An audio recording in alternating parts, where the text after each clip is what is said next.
हाँ तो भाई साहब, हमें और हमारे लड़के को आपकी बेटी पसंद है। लेकिन लेकिन क्या बताइए। हम हैं गांव के बड़े जमींदार, और हमारे बेटे ने दूसरे देश से पढ़ाई की है, तो हमें दहेज में स्कॉर्पियो गाड़ी चाहिए। अगर मंजूर है तो बताओ, अभी रिश्ता पक्का कर देते हैं। स्कॉर्पियो नहीं भाई साहब, हम तो छोटे से किसान हैं। अपनी बेटी के हाथ पिले मुश्किल से कर पाएंगे। हम नहीं दे पाएंगे स्कॉर्पियो गाड़ी आपको। अरे चलो चलो यहाँ से, जब दहेज ही नहीं दे सकते तो जरूरी है क्या बेटी के लिए इतने बड़े घर में रिश्ता देखना। इतना कहकर राधा को देखने आया परिवार चला जाता है। यह कहानी एक छोटे से गांव के एक गरीब किसान रामू की।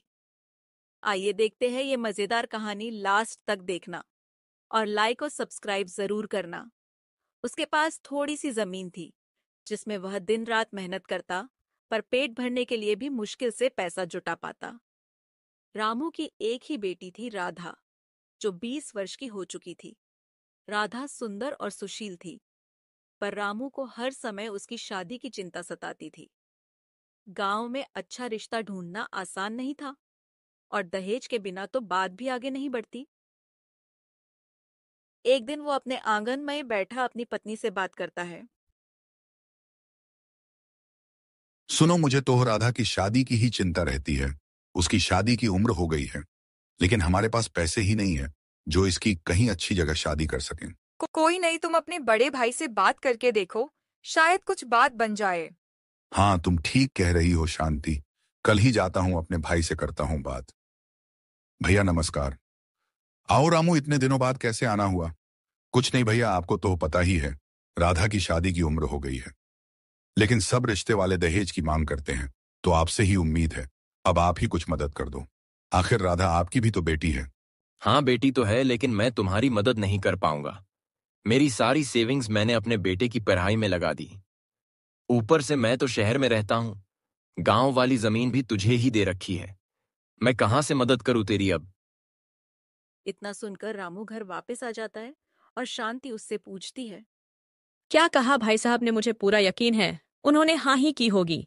अरे शांति, गरीब से हर किसी को बदबू आती है। मैंने बात तो कर ली, लेकिन उन्होंने साफ मना कर दिया है। मेरा तो मन बैठा जा रहा है। अब तो मुझे ही कुछ ना कुछ करना पड़ेगा।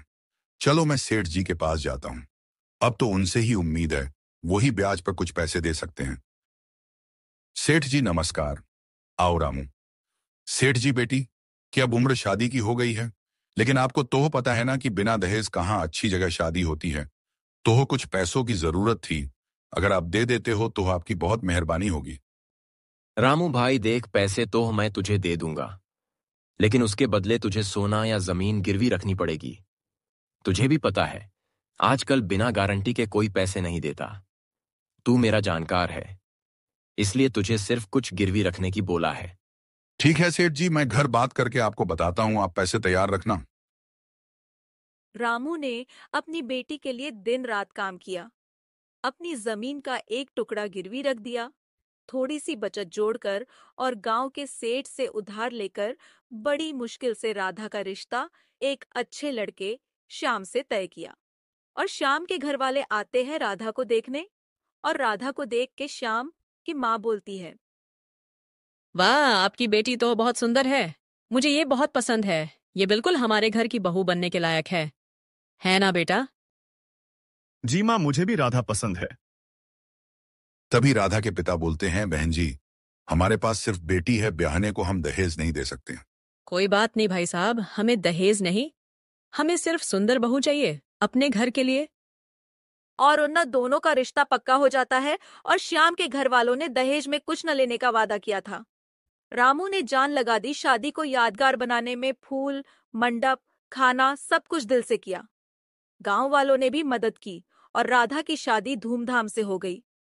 पर शादी के बाद राधा के दिन बदल गए। श्याम तो अच्छा था, पर उसकी माँ राधा की सास बड़ी कर्कश और लोभी निकली। कुछ उसकी सहेलियां हर रोज उसके कान भर देती। अरे शीला, तूने तो अपने लड़के के कर्म फोड़ ही दिए। ये क्या बहू लेके आई तू? इससे ज्यादा दहेज तो हर कोई दे देता है। क्या शीला, पता नहीं ने क्या तेरी आंखें बंद हो गई थी? उनकी रोज रोज बातें सुन के शीला घर आकर राधा को ताने मारती।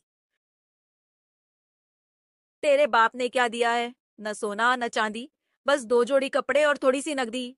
सास हर रोज नई मांग करती, कभी घर के लिए पैसा, कभी नए झुमके, कभी टीवी। राधा चुपचाप सहती रही। पर जब सास ने रामू को दहेज के लिए घर आकर ताना दिया तो राधा का दिल टूट गया। पिताजी, ये आपने मेरी शादी कहाँ कर दी? ये तो बहुत लालची लोग हैं। हमेशा दहेज की ही बातें करते हैं, हमेशा मुझे तलाक देने की बातें करते हैं। कोई बात नहीं बेटी, भगवान पे भरोसा रखो, सब ठीक हो जाएगा। श्याम तो तुम्हें कुछ नहीं कहता है ना? मेरा दिल कहता है एक दिन तेरी सास भी बदल जाएगी और तेरी जिंदगी में खुशी ही खुशी होगी। ऐसे ही 6 महीने बीत गए, लेकिन राधा की सास ने उसे ताने मार मार के परेशान कर दिया था। वह अपने पिताजी के पास दुखी होकर गई और रोने लगी। पिताजी, मैं अपनी जिंदगी से तंग आ चुकी हूँ। रोज रोज के ताने सुन के मेरा मन भर गया है। अच्छा होता आप मेरी शादी ही न करते। रामू, जो अपनी बेटी के लिए सब कुछ बेच चुका था, सास की बातों से दुखी हो गया। पर उसने हिम्मत नहीं हारी। उसने राधा को समझाया। बेटी, तुम अपने पति और घर का ध्यान रखो। इन तानों से दिल छोटा मत करो। ये समय का फेर है, सब ठीक हो जाएगा। गांव में एक भयंकर बीमारी फैल गई, जिससे हर घर में हर रोज कोई ना कोई अपनी जिंदगी से हाथ धो रहा था। डॉक्टर भी कुछ नहीं कर पा रहे थे। उसी बीमारी की चपेट में राधा की सास भी आ गई और वो बिस्तर से उठने की हालत में भी नहीं थी। लेकिन राधा ने उसकी दिन रात सेवा की। बिना सोए अपनी सास की चारपाई के पास बैठ के गुजारने लगी। और देखते ही देखते शीला फिर से ठीक हो गई। जैसे ही शीला ठीक हुई, बेटी राधा, मुझे माफ कर दे। मैंने तुझे इतना सताया, दिन रात मैंने तुझे ताने मार मार तुझे बहुत रुलाया। मुझे माफ कर दे। मैं और मेरा बेटा बहुत भाग्यशाली है जो तू हमारे घर की बहू बनकर आई। मेरी आंखें खुल चुकी हैं। अब मुझे पता लग गया कि पैसा, सोना, चांदी सब दिखावा है। असली दहेज तो अच्छे संस्कार होते हैं। और उस दिन के बाद शीला ने कभी राधा को कोई ताना नहीं मारा। उल्टा अपनी पड़ोसनों को ही सुनाने लगी। देखा, मेरी बहू के संस्कार, जिसने मेरी इतनी सेवा की, और एक तुम्हारी बहू जिन्होंने तुमसे ही बीमारी में काम करवाया। मुझे गर्व है, राधा हमारे घर की बहू है।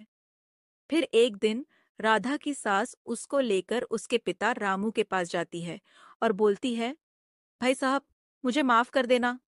मैंने आपको बुरा भला कहा। मैं आपकी सोने जैसी बेटी की चमक को नहीं पहचान पाई थी, लेकिन अब मैं गर्व से कह सकती हूँ, आपकी बेटी बिल्कुल खरा सोना है।